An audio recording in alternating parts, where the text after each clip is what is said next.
Tonight on To The Point, former Sacramento City Council member Sean Loloee back in federal court, the new charges he's facing. More ballots counted where the Sacramento mayoral race stands now. The next storm system has arrived, and that's going to bring in some heavy rain and snowfall, the big impacts it's expected to have, and how long it'll be sticking around. Plus, averting a government shutdown, the details of the spending bill making its way through Congress. And later on the back roads, we show you California's largest sledding snow park. Thanks for joining us on To The Point. I'm Becca Hoppiger. Alex Bell is at a community event. Tonight, former City Council member Sean Loloee is now facing a new 58-count indictment. This is on top of the charges Loloee is already facing related to his Viva supermarket stores. Loloee appeared in federal court just hours ago. Our Garj Paul Sangha joins us live from there tonight. And Garj Paul, you actually spoke to Loloee after he left court. Yeah, Becca, me and other reporters actually had a pleasant conversation with him where he stopped to answer a few of our questions. He couldn't really answer a lot of them because of the pending court proceedings, but he continued to stress that he did nothing wrong. And the original charges, it was just Loloee and his worker Carla Montoya, but with these new charges, it's Montoya, Loloee, and two workers that worked for Loloee, and all four of them made their presence in court today. Former Sacramento Council member Sean Loloee once again walking out of federal court, this time after federal prosecutors adding new charges to their existing case. They're just outrageous, completely outrageous. Loloee continuing to deny any wrongdoing. Were you surprised by these new charges tonight? No. Why not? Because you can add charges at your will, whether they have basis or not. And that's the problem with our system today. No accountability. The U.S. Department of Justice in the newest charges say Loloee's two workers, Mirvaz and Ahmad Shams, manipulated employee time data to lower Loloee's payroll, overtime pay, and labor cost at Loloee's direction. Loloee's new money laundering charges result from an alleged COVID-19 pandemic relief scheme. Court documents alleged he applied for $2.2 million from the Restaurant Revitalization Fund in 2021 and received $1.2 million. The court documents allege he then wrote 10 checks, moving the money through multiple accounts, and moved nearly $1 million into a trust with a family member's name.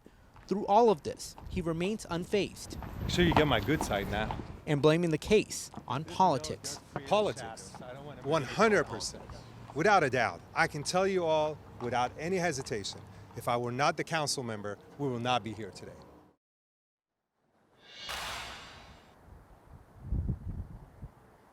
And Loloee and three of his workers all pleading not guilty to their respective charges, and all four of them will be back in federal court on April 29th. Becca. Hey, Garj Paul, thanks so much. And we do want to mention Sacramento City Council is set to appoint an interim council member for Loloee's District 2 seat. That person will serve until December, when the winner of November's election is sworn in. 9 people ran to fill the seat during the March 5th primary, but no candidate received more than 50% of the vote. The top 2 candidates, Roger Dickinson and Stephen Walton, will face off in November. Well, big news today in the Sacramento mayoral race. We can now officially say the 2 candidates on November's ballot will be Dr. Flo Kofer and Assemblymember Kevin McCarty.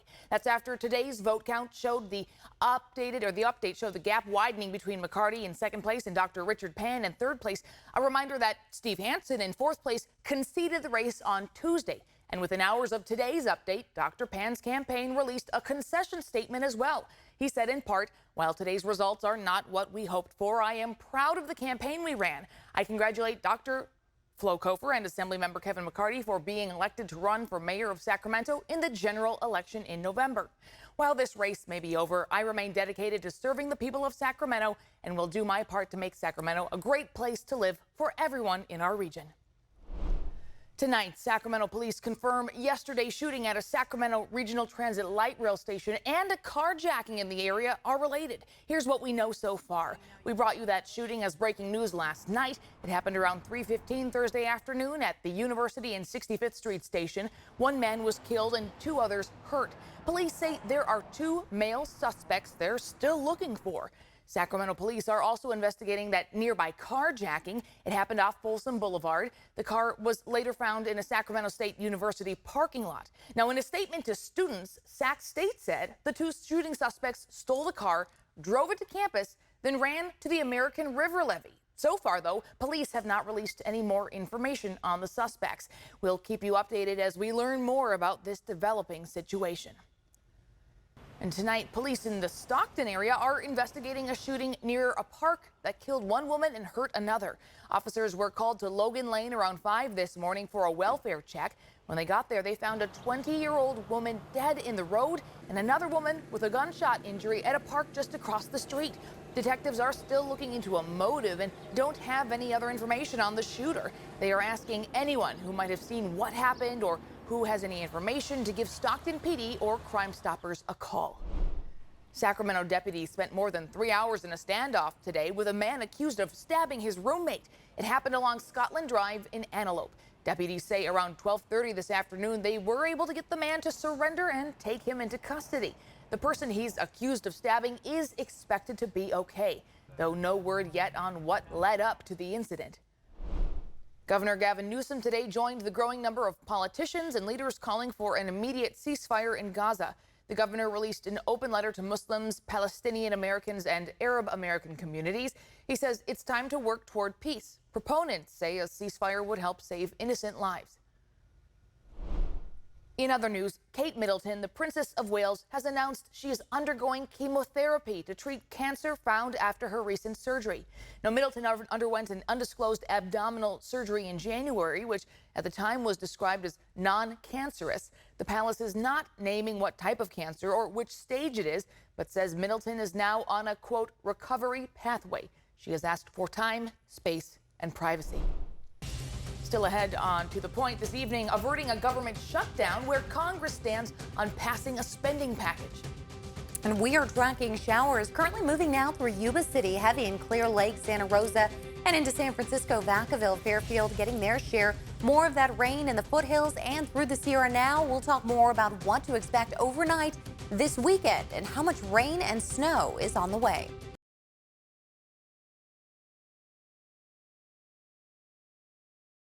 Meteorologist Carly Gomez joins us. And Carly, I understand this could be a good weekend for cozy indoor activities. Yeah, at least for Saturday. We're looking at some more showers and downpours headed our way.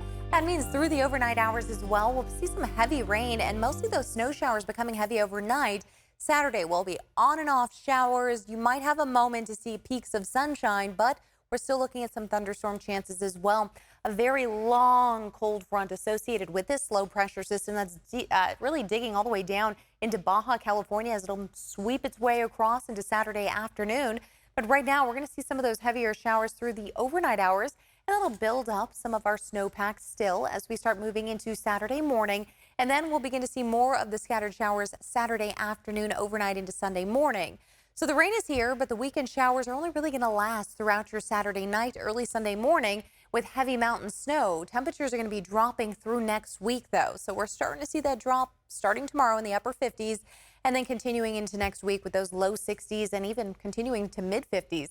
We're looking at a winter storm warning in effect there in pink, 1 to 2 feet of snow possible. Difficult travel with gusts over 45 miles per hour. And then we'll also see right here is a winter weather advisory in that purple shade. So we have the storm warning and then the advisory with moderate snowfall for those communities around Truckee. South Lake Tahoe could get a half a foot to a foot of snowfall possible. The heavy downpours again overnight pushing through the foothills in the Sierra. Saturday, notice these lines here of orange and red. That's those intense thunderstorms we could possibly see by the afternoon hours as that sun becomes kind of in and out of the area, creating unstable weather conditions for us. Things clear out as we move into Sunday. We're looking at severe weather outlook is showing a massive area here in California with the potential for those thunderstorms. And then rainfall totals anywhere from a ½ inch to an inch of rain is possible through the valley. And snowfall totals could see as much as 1 to maybe 2 feet of snow at elevations near Donner. We'll see a lot of snow near Bear Valley and Sonora Pass. Could get over 24 inches possible. The European model also showing very similar look when it comes to snowfall totals. The 10-day forecast, mid 60s dropping to the mid 50s by the following Friday. Becca. Thanks, Carly. Next on To the Point, a deadline is nearing for a possible government shutdown. The details of the spending bill making its way through Congress. Plus, we hit the back roads to show you the largest sledding snow park in the state, how it became what it is today.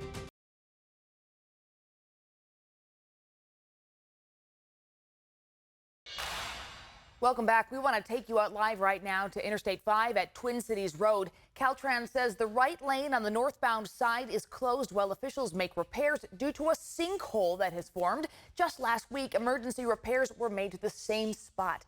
Expect delays if you're heading that way. Now tonight, Congress is one step closer to averting a government shutdown. The House of Representatives passed a $1.2 trillion government funding package, but a motion filed immediately after threatens to throw Congress into chaos yet again. Christiane Cordero has the latest from Washington. Today, a funding package to keep the government open passed through the House with bipartisan support. The yeas are 286, the nays are 134. But the GOP lawmakers who voted against the package say it only serves one party, the Democrats. Georgia Representative Marjorie Taylor Greene immediately after filed a motion to vacate House Speaker Mike Johnson, threatening to oust the fellow Republican just months after ascending to this role. This is basically a warning, and it's time for us to go through the process, take our time, and find a new Speaker of the House. The same tactic removed former Speaker Kevin McCarthy last October.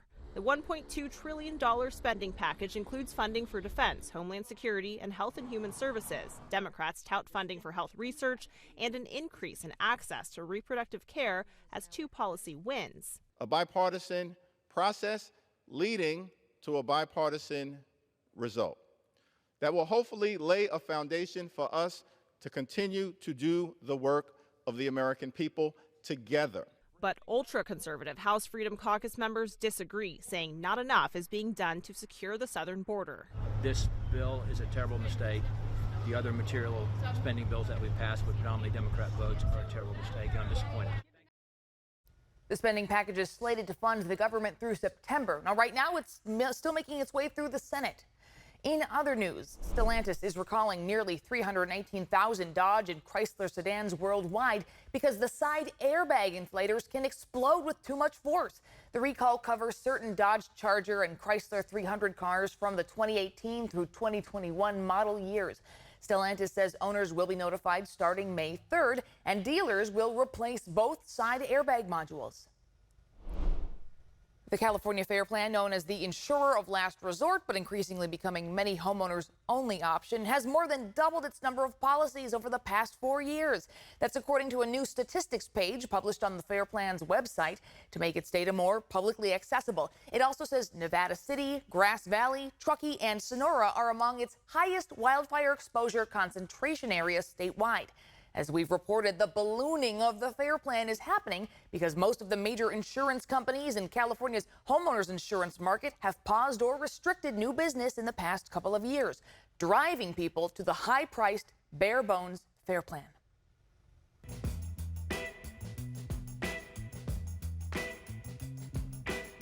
It's Friday, which means it's time for another trip on the back roads. Tonight, John Bartel takes us to California's largest sledding snow park.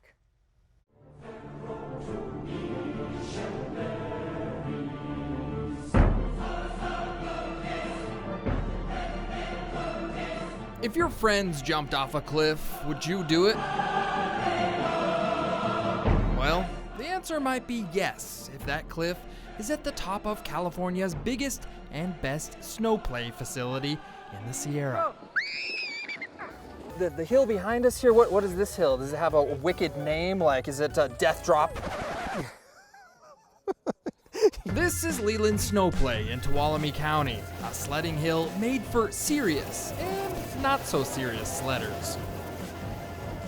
Sometimes when it's really fast, you have to drag your feet to kind of control your speed, but it's a big thrill the whole way down. Hold up, all this tips always mind blowing, we just wanna have fun.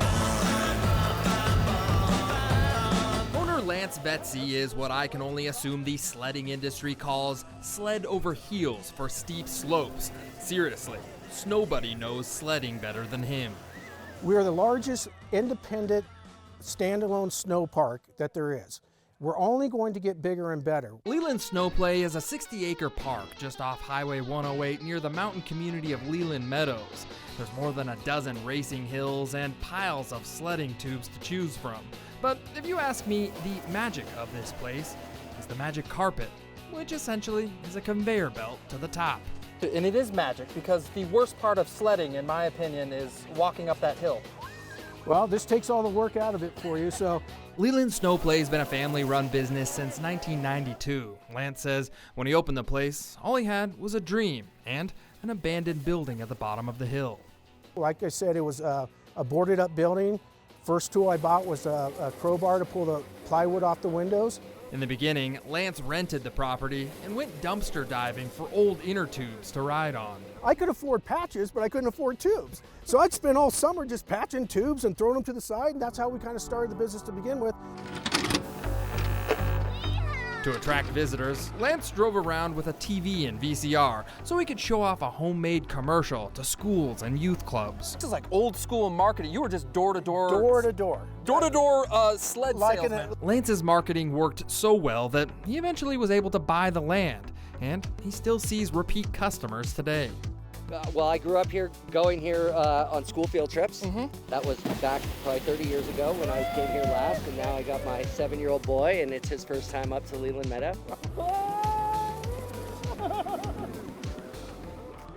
The sledding dream that Lance had more than 30 years ago has come true.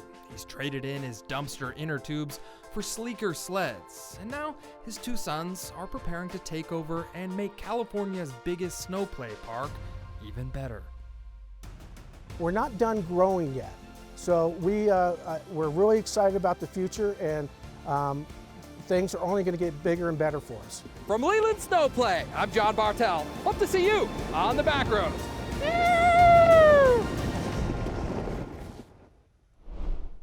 Well, next on To The Point, changes are coming to the organic labels you see in grocery stores. Our Verify team explains after the break.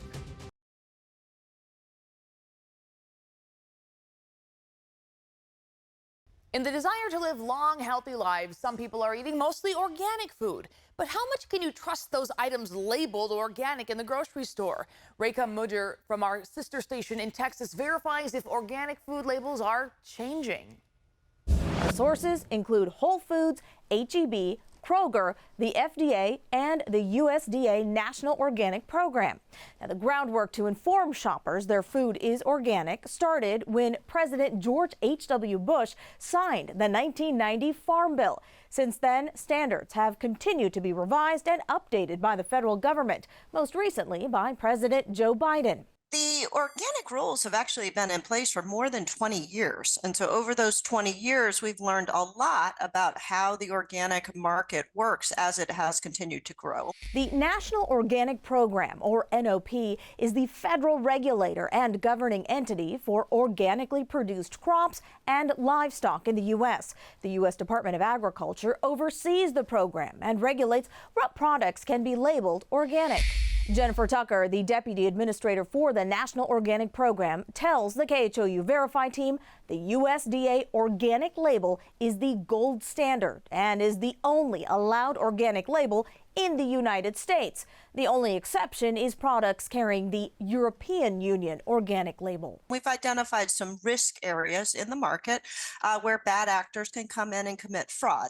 New regulations allow the NOP to get a handle on who and where in the supply chain there could be products misleading you into thinking they are organic. What I would like people to know is organic is a climate smart food solution that emphasizes natural processes and minimum use of synthetics. With this rule, they can better trust that the product that they are selecting in the grocery store really truly meets those attributes.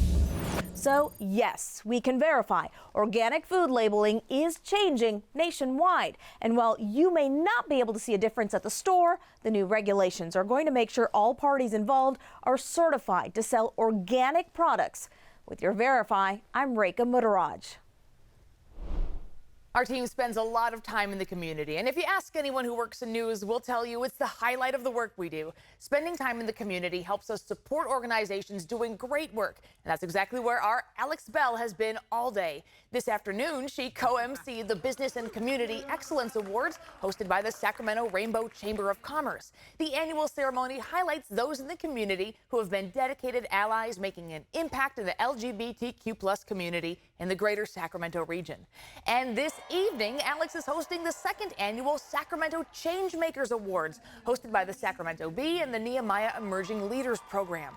This event recognizes the top 60 leaders in our community, making Sacramento a better place. Our thanks and congratulations to all of them. Well, that's our show tonight. Thanks so much for watching and inviting us into your home. As always, we want to hear what's going on in your community. You can shoot the team an email at abc10 or to the point at abc10.com. We hope you have a good night and a safe, dry weekend if you can.